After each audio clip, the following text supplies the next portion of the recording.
이제 저희가 야 이게 새 시대가 왔다. 이제 과거랑 다른 시대다. 네. 이런 것들이 이 투기 열풍을 일으키고 버블을 일으키는 네. 그런 얘기 이제 문제에 대해서 얘기를 했었는데 이게 두 번째를 그 버블의 연료라고 할까요? 네. 투기의 연료. 네. 어떤 걸 들 수 있겠어요? 네. 그래서 이제 그 닷컴 버블이라든지 뭐 대공황 직전에 로고링 트웬티스 시기를 보면 이제 새 시대가 열리고 신경제가 왔기 때문에 예. 이제 과거의 잣대하고는 틀리게 이제 경제가 계속 성장할 토대가 마련됐다. 이제 그런 거에 사람들이 흥분해가지고 너도 나도 시장에 참여를 하고 주가를 이제 끝도 없이 올리는 이제 이런 상황이 있었었는데요. 근데 이제 그런 새 시대가 오지 않더라도 버블은 얼마든지 생성될 수 있다는 거를 또 이제 이 책에 여러 사례들이 보여주고 있는데, 그 대표적인 게, 튤립 투기라든지 또는 이제 그 미시시피 버블이나, 사우스시 버블을 보면 새 시대가 온 게 아님에도 불구하고 단지 정말, 유동성이 공급되고 또 사람들의 투기 욕구가 자극이 되면 얼마든지 주가가 오를 수가 있다. 그래서 이제 그런 유동성과 인간의 비합리성이 결합이 되기만 하면 사실은 뭐 어떤 경우에도 버블이 낄 수 있다는 거를 또 여기 있는 뭐 사례들이 보여주고 있는 것 같습니다. 예. 이게 이제 버블의 어원이라고 그럴까요? 기원. 이게 이제 소위 말해서 이 자산 시장에서 쓰일 때 어떤 네. 경제에서 쓰일 때 이 버블이라는 게 네. 이게 아까 좀 설명을 해주셨지만 유래가 이제 뭐 얼마 그렇게 긴 것 같진 않아요. 한 1720년이었나요? 이게 사우스시 남해 회사 버블. 이때부터 이제 시작된 거죠. 네. 그래서 이제 아까 얘기 드린 것처럼 버블이라는 용어 자체는 셰익스피어가 희곡에서 처음 쓰긴 했는데 그 말을 이제 실제로 이제 금융에서 쓰게 된 거는 사우스시 버블, 이제 우리말로 하면 이제 남해 회사 버블 때 이제 시작이 된 건데요.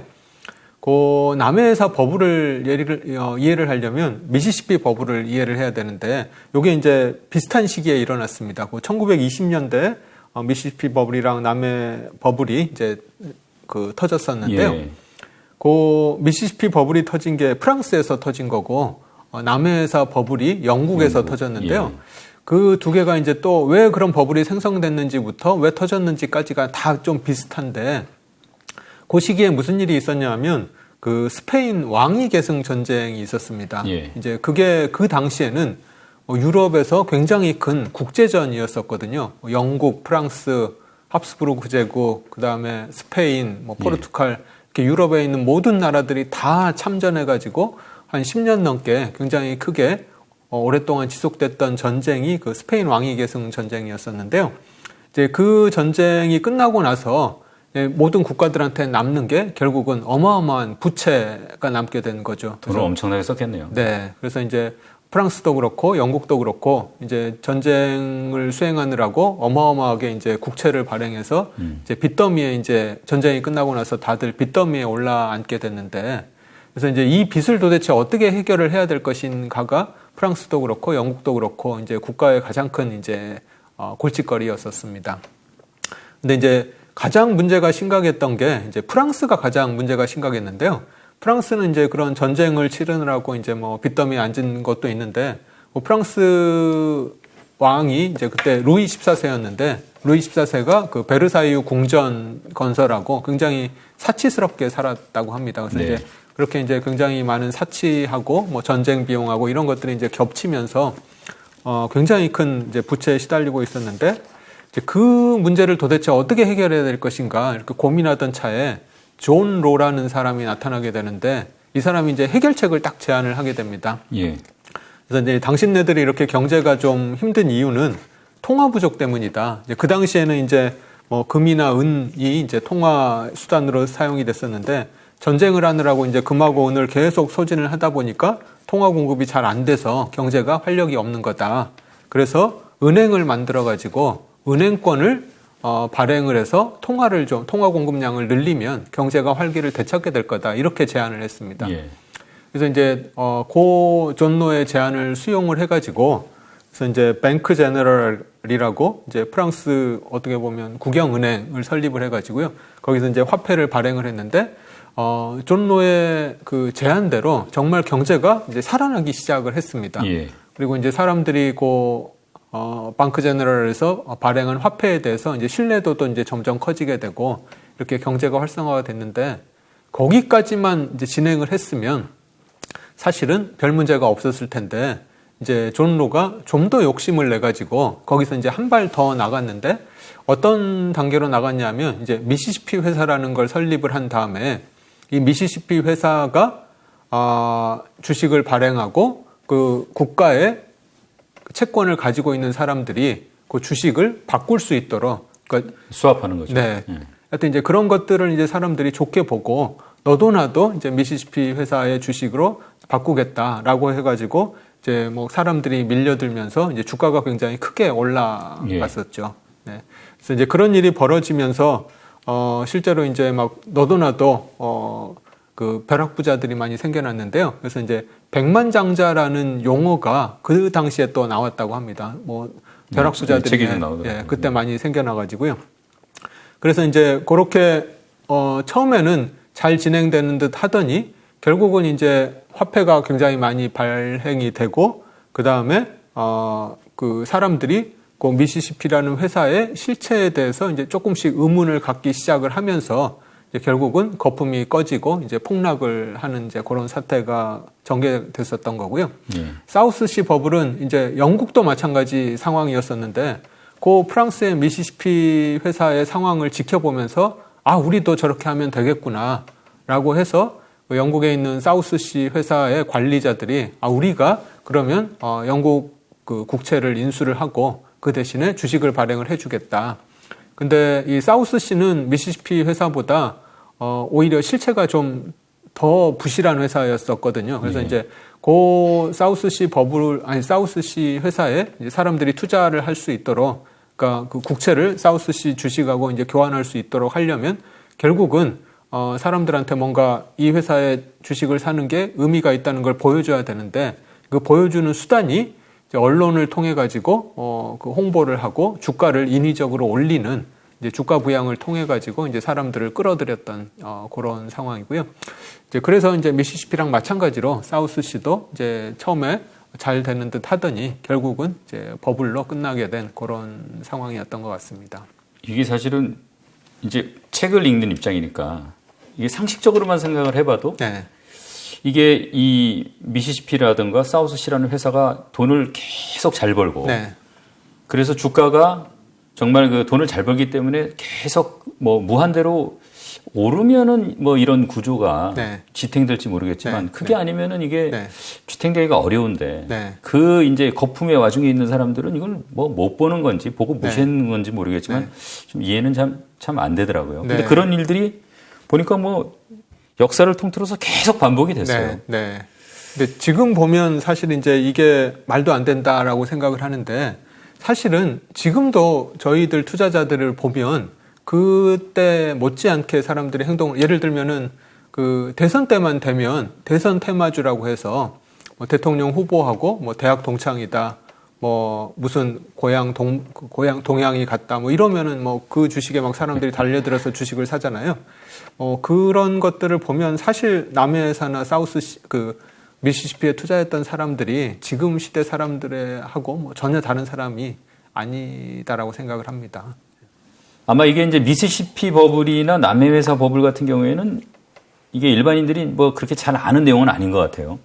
근데 아마 이제 대부분 다 네덜란드 튤립 이 거품 이거는 뭐 좀 잘 아시는 것 같아요. 아마 이제 최초의 본격적인 버블이어서 그런 건지 모르겠는데 이 튤립 거품도 보면은 본질적으로 참 비슷한 거죠. 1630년대 네덜란드에서 벌어졌던 건데 사실 그 시기에는 그 전 시기만 하더라도 그 네덜란드에는 튤립이 없었다고 해요. 이제 터키에서 이제 튤립이 이렇게 건너오면서 튤립에 대해서 사람들이 관심을 가지게 되고 처음에는 이제 그 귀족이라든지 부유층 위주로 이렇게 튤립을 가꾸고 뭐 이런 게 행해지다가 점차로 이제 원래 이제 상류층에서 뭐 하던 취미들이 이제 점점 이렇게 보통 내려가는 편이잖아요. 그래서 이제 그런 것들이 이제 점점 확산이 되면서 튤립 가격이 오르고 사람들의 관심을 끌면서 이제 튤립 거품으로 발전을 하게 됐는데, 요 책을 보면 나와 있지만, 그때 이제 사람들이 얼마나 이 튤립 거품에 심취를 했는가 하면, 이제 튤립이 그 당시에 뭐 황제, 총독, 제독, 장군 뭐 이런 식으로 튤립의 품종의 이름을 붙였다고 하는데요. 등급이 그렇게 있더라고요. 네. 그래서 이제 좀 등급이 높은 튤립 같은 경우에 한 뿌리 가격이 2,500길더라고 이 책에 나와 있는데 그 2,500길더가 어느 정도의 물건을 살 수 있는 양인가 하면 27톤의 밀과 50톤의 호밀, 살찐 황소 4마리, 돼지 8마리, 양 12마리, 그리고 맥주 뭐 2큰 통, 버터 10톤, 뭐 그 밖에 뭐 또 수많은 이런 것들을 다 살 수 있는 그걸 다 통틀어 살 수 있는 겁니다. 네, 그걸 다 통틀어서 살 수 있는 게 그 튤립 한 뿌리만 팔면 살 수 있을 정도로 그렇게 이제 튤립 가격이 이제 올랐었다고 하니까요. 사실은 이제 이런 거를 보면 이거는 정말 말도 안 되는 거 아닌가. 어떻게 사람들이 이렇게 어리석게 투자를 할 수 있을까 생각을 하는데 근데 사실은 지금 저희 주위를 둘러봐도 그때하고 못지 않다고 저는 생각을 하는 게요. 최근에 이제 코인 열풍을 보면서 저는 사실 그 당시에 튤립 열풍이 생각이 많이 나는 것 같습니다. 저도 그런 생각을 했어요. 네. 안 그래도 여쭤보려고 그랬어요. 네. 최근에 뭐 루나, 테라, 뭐 사테라고 같은 그런 데 있었지만 야, 이게 사람들이 어떻게 저런 구조를 영속성이 있다고 믿었는지 좀 이해가 잘 안 되거든요. 네. 비트코인을 풍자하기 위해서 만들어진 코인이 이제 도치코인이라고 합니다. 그래서 비트코인이라는 게 얼마나 이게 좀 허망한 것인지를 이제 알리기 위해서 풍자하기 위한 목적으로 장난식으로 만든 게 도치코인이라는 코인인데 그 코인을 이제 일론 머스크라는 사람이 쿨하다 이렇게 한마디 하면서 사줬다 뭐 그런 얘기도 있었고 그 뒤부터 이제 이 코인이 막 사람들의 관심을 끌게 되면서 이 코인 가격이 폭등을 했었거든요. 그리고 이제 더 황당한 거는 이 도치코인이 비트코인을 풍자하기 위해서 만든 코인인데 그 가격이 올라가고 이 도치코인을 또 풍자하기 위해서 만든 코인이 시바이누라는 코인이 또 있는데 이 스스로를 도치코인 킬러라고 부르던 코인인데요. 이 시바이누라는 코인이 또 엄청나게 올랐다가 폭락하던 이제 그런 사태들이 계속 벌어졌는데 이런 거를 보면 튤립 버블 시기하고 지금하고 거의 달라진 게 없지 않은가 이런 생각이 좀 듭니다. 이게 여기 이제 월스트리트 풍자가라는 분이 한 말을 인용을 해놨는데 투기와 투자를 구분하는 것은 사랑에 들뜬 10대 소년에게 사랑과 욕망은 다른 것이라고 이렇게 설명해 주는 것만큼 어렵다. 네. 좀 실감이 나요. 이 책을 읽어보면. 이게 어떻게 보면은 이제 투자를 하는 분들 입장에서는 영원한 숙제일 수도 있는데 그런 면에서 이제 정말 이게 투자하고 투기는 어떻게 다른 건지 앞에 시작하실 때 잠깐 뭐 설명을 해주셨지만 참 어려운 것 같아요. 네, 맞습니다. 하여튼 이제 투자라는 거는 이제 아까 얘기 드린 것처럼 내가 그 돈을 지불하고 산 물건에서 자산에서 향후에 캐시플로우가 나오게 되고 예를 들면 이제 우리가 주식을 사게 되면 그 사실은 이제 기업의 주인이 되는 거거든요. 그래서 그 기업이 벌어들이는 돈에서 배당금이 나오고 이제 그렇게 해서 이제 주가가 오르지 않더라도 그 배당 수익이 생기는 거죠. 우리가 만약에 이제 빌딩을 사게 되면 그 빌딩에서 임대료가 나오고 그래서 이제 우리가 빌딩을 살 때는 이 빌딩에서 앞으로 임대료가 얼마나 나올 거니까 어느 정도 가격을 주고 빌딩을 사야 되겠다 이런 것들을 사람들이 생각을 하고 살 텐데요. 이제 그렇게 이 내가 사는 자산에서 앞으로 나오게 될 배당이라든지 뭐 임대 수익이라든지 이런 캐시플로우를 예측을 해보고 사게 되면 그건 투자가 되는데 투기는 그게 아니라 단지 앞으로 가격이 오를 것이라는 기대 때문에 남들이 자산을 좋아할 것이다라는 기대 때문에 사는 게 이제 투기인데 투기는 그런 자산에서 나오는 캐시플로우가 없기 때문에 투기에서 내가 수익을 얻으려면 결국 다른 누군가한테 내가 팔지 않으면 수익을 챙길 수가 없는 거거든요. 뭐 튤립 같은 경우에 그 튤립에서 내가 수익을 얻으려면 결국은 그 튤립을 내가 산 가격보다 비싼 가격에 누군가한테 팔아줘야지 튤립에서 수익을 얻을 수 있는 거니까요.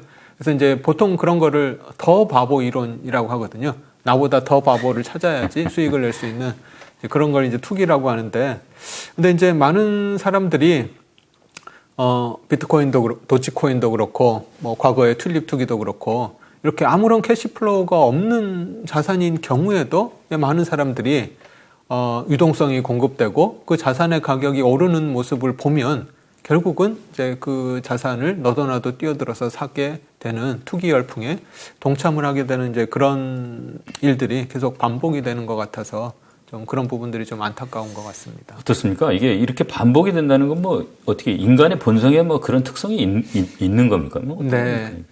그래서 이제 이렇게 수백 년 동안 끊임없이 반복된다는 거는 사실은 우리 인간이 그런 행동을 지속적으로 반복할 수밖에 없는 그런 존재라고 이제 보여지는데요.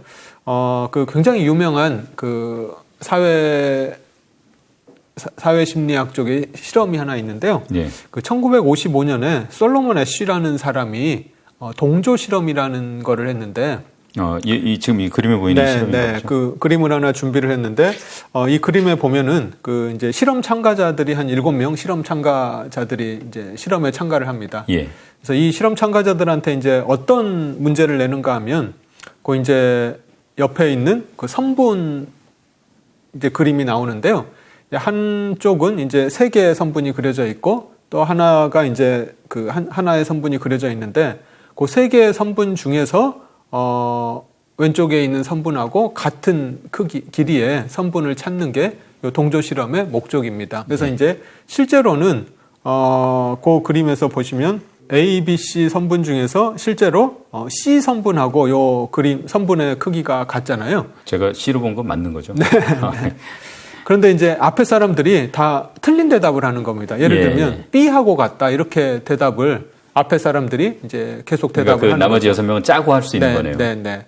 그랬을 때 이제 그 진짜 실험 참가자가 어떻게 대답을 하는가를 보는 게 이 실험의 진짜 목적인데 이 실험에 참가한 사람 중에 반 이상이 결국은 앞 사람이 대답한 그 틀린 대답을 결국은 따라서 하게 된다는 게 이 실험의 목적입니다. 이 책의 이제 원 제목이 악마는 이제 가장 뒤에 참여한 사람이라고 그럴까요? 네. 그런 사람들을 데려간다 이건데 네. 이 제목이 함의하는 바는 어떤 겁니까? 네. 그래서 이제 요 제목을 보면 결국 이제 막차 탄 사람이 결국은 이제 뭐 독박 쓴다 뭐 이런 얘기로 보이는데 또 이제 거꾸로 얘기하면 그 막차만 타지 않으면 나는 이제 뭐 좀 잘 투기를 빠져나올 수 있을 것 같다 이런 뉘앙스를 또 주기도 하거든요. 대부분 그런 생각을 하겠죠. 네. 그래서 나는 마지막에 빠져나올 수 있다. 이렇게 이제 사람들이 다들 생각을 하고 투기를 참여를 하게 될 텐데, 근데 이제 실제로 그러기가 굉장히 어렵습니다. 예. 아까 이제 그 사우스시 버블을 얘기를 했었는데, 그 사우스시 버블에서 굉장히 큰 손해를 본 사람 중에 하나가 누구나 다 알고 있는 사람인데요. 그 뉴턴 만류인력의 법칙을 발견한 그 세계적인 과학자, 아이작 뉴턴, 물리학자 그 뉴턴이 사우스시 버블에서 뭐 굉장히 크게 손해를 봤었는데요. 제가 자료를 하나 준비를 했는데 이게 이제 그 사우스시 버블 당시에 이제 주가가 사우스시라는 회사의 주가가 어떻게 바뀌었는가를 나타내는 그래프인데요. 뉴턴이 그 1720년대 초반에 1720년 그 초에 이 사우스시 주식을 조금 샀습니다. 그리고 나서 뭐 한두 달 지나고 나서 주가가 많이 올라가지고 뉴턴이 이제 팔고 나왔거든요. 행복했다 이렇게 되는 거죠. 그래서 이때만 해도 뉴턴이 굉장히 행복했을 텐데 근데 이 행복이 오래 가지 못했던 게 팔고 나서도 주가가 계속 올랐습니다.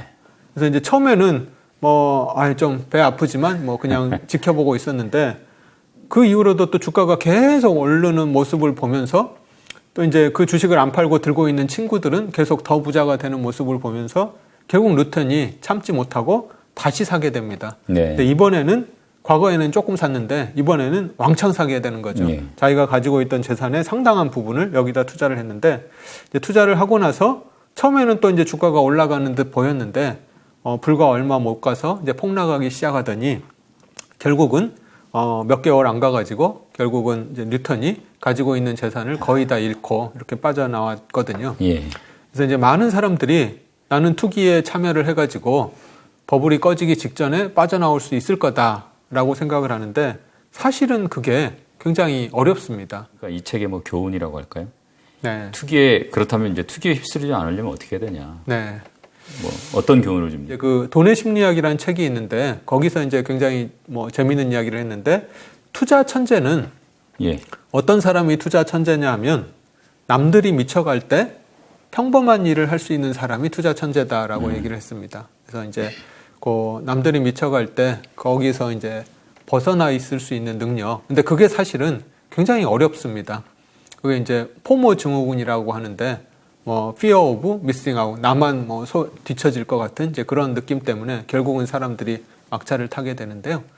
하여튼 이제 투기에 휩쓸리지 않으려면 결국 나만의 기준을 가지고 자산의 가치를 적절하게 평가를 하고 스스로 독립적으로 사고할 수 있는 그런 능력이 결국은 필요하지 않을까 생각합니다.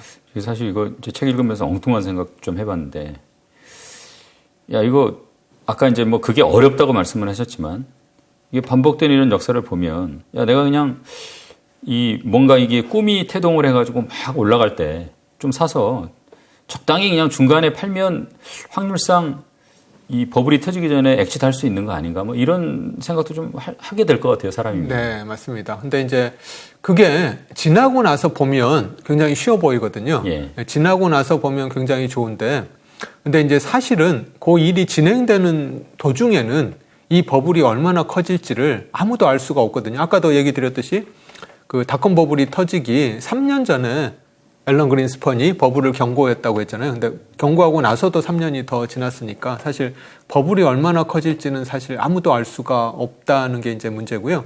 그리고 또 어떤 데 버블이 낄지도 이제 지나고 나서야 알 수 있는 거지. 그 진행 중인 상황에서는 어떤 것들이 어떤 자산이 그렇게 커질지를 미리 알기는 굉장히 어려운 거죠. 저처럼 이제 엉뚱한 독자가 있으면 이 책 읽고 잘못된 교훈을 얻을 수도 있을 것 같은데, 네. 뭘 경계해야 됩니까? 그래서 이제 요 책을 읽다 보면 사람들이 이제 요 책에서 어떤 교훈을 얻을 수 있냐 하면 지금 시기가 이 과거의 시기 중에서 어느 시기랑 비슷한가를 찾으려고 아마 예. 노력을 하게 될 가능성이 높은데요. 예. 예를 들면 지금도 이제 주식시장이 많이 하락을 하고 있는데 이 시기가 뭐 대공황 시기랑 비슷한지 아니면 뭐 1970년대 스태그플레이션 시기랑 비슷한지 뭐 닷컴 버블이 꺼지던 시기랑 비슷한지 이렇게 비슷한 시기를 찾으려고 노력을 하시게 될 텐데요. 사실은 그거는 알 수가 없습니다. 그 마크 트웨인이 한 얘기 중에 어떤 얘기가 있냐면 History doesn't repeat itself, but it rhymes. 그러니까 역사는 그대로 반복되는 게 아니라 라임을 맞춘다라고 얘기를 하고 있거든요. 그래서 라임이라는 게 뭐 운을 맞추는 거죠. 네, 뭐 비슷해 보이지만 뭔가 다른 이렇게 그 단어를 얘기를 하는 게 라임이잖아요. 그래서 이제 그런 것처럼 비슷해 보이지만 역사는 이렇게 다르게 전개되는 거라서 지금 시기하고 똑같은 어떤 과거의 뭐 버블이나 폭락 시기를 찾으려고 하는 거는 잘못된 방식이다. 그래서 이제 이 책에서 우리가 얻을 수 있는 교훈은 사람들의 본성이 이렇게 유동성이 많이 공급되고 주가 뭐 어떤 자산의 가격이 오르면 나도 모르게 거기에 휩쓸려서 이렇게 광기가 발동이 되는 투기에 거죠. 참여를 하게 되는 성향이 있다. 이제 그런 거를 여기서 이제 깨닫고 경계를 해야지. 지금 시기하고 비슷한 시기가 과거에 어떤 버블 시기랑 비슷했는지를 이제 꼭 집어서 찾으려고 하면 조금 잘못된 교훈을 얻을 수 있지 않을까 생각합니다. 이게 사실 이제 저는 개인적으로 이 역사책 읽으면 일단 책 자체가 재밌고 또 이렇게 마음의 여유도 좀 생기는 것 같아요. 왜냐하면 이제 제 본인의 얘기는 아니고 이제 지나간 얘기들을 이제 얘기를 듣는 거니까. 근데 이제 보면은 어쨌든 그 튤립 버블 이후에 뭐 재배 기술이 좀 발달이 됐을 것이고 뭐 영국의 철도 버블 같은 경우에는 어쨌든 사회 간접 자본 이 운송망이 깔리고 그런 거 보면은 뭔가 이렇게 큰 흐름이 생기는 대목에서 거품, 투기 이런 게 어떻게 보면 막 에너지처럼 투입이 돼가지고 역사의 변화를 이끌어내는 거 아닌가 이런 생각도 좀 들더라고요. 이게 너무 여유로운 생각입니까? 네. 그러니까 이제 많은 경제학자 분들이 이제 그 버블의 순기능도 있다고 얘기를 하시는 분도 계시거든요. 예를 들면 이제 대공황 직전에 1920년대 같은 경우에 수많은 그런 투기 자금들이 들어오면서 그런 새로운 산업에 그 종잣돈을 마련을 해주고 이제 기업들이 투자를 할 수 있는 돈을 마련을 해줬고 닷컴 버블 시기에도 또 수많은 그런 돈이 투입이 되면서 사실은 지금 많은 인터넷 기업들이 그때 이제 그런 돈으로 이렇게 성장을 해온 거잖아요. 그래서 이제 그런 측면에서 보면 투기꾼이 어떻게 보면 혁신의 선구자 밑천을 깔아주는 이제 그런 역할을 한다는 측면에서는 그게 이제 버블의 순기능이라고 볼 수 있을 것 같은데요.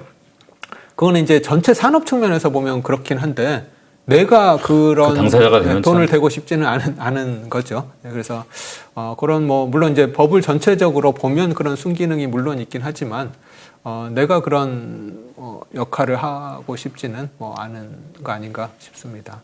네. 예. 이게 사실 어떻게 보면 결과론적인 얘기일 수 있겠죠. 네. 그 대표님 이 마지막으로 이 책 이제 읽으시면서 마음에 와서 탁 박힌 구절 있으면 오늘 소개해 주시고 오늘 순서 마무리하겠습니다. 네. 요즘처럼 금융투기가 세인의 관심을 끌었던 적은 없었다라는 말로 이 책이 이제 시작을 하거든요. 예.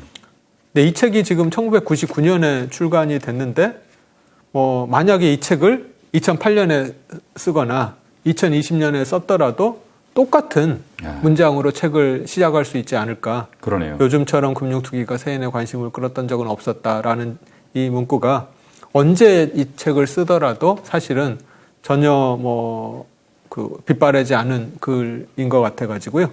그래서 이제 이런 투기라는 게 결국은 우리 인간의 본성과도 같아서 좀 하여튼 투기에서 벗어나는 게 그만큼 어려운 거 아닌가 이런 생각을 좀 해봤습니다. 참, 요즘처럼 금융투기가 세인의 관심을 끌었던 적은 없었다. 이 문장으로 저자 서문을 시작한 이유를 좀 알 수 있을 것 같습니다. 네. 오늘 고맙습니다. 네, 감사합니다. 책 소개해 주셔서 고맙고 좋은 얘기 많이 해주셔서 고맙습니다. 네, 감사합니다.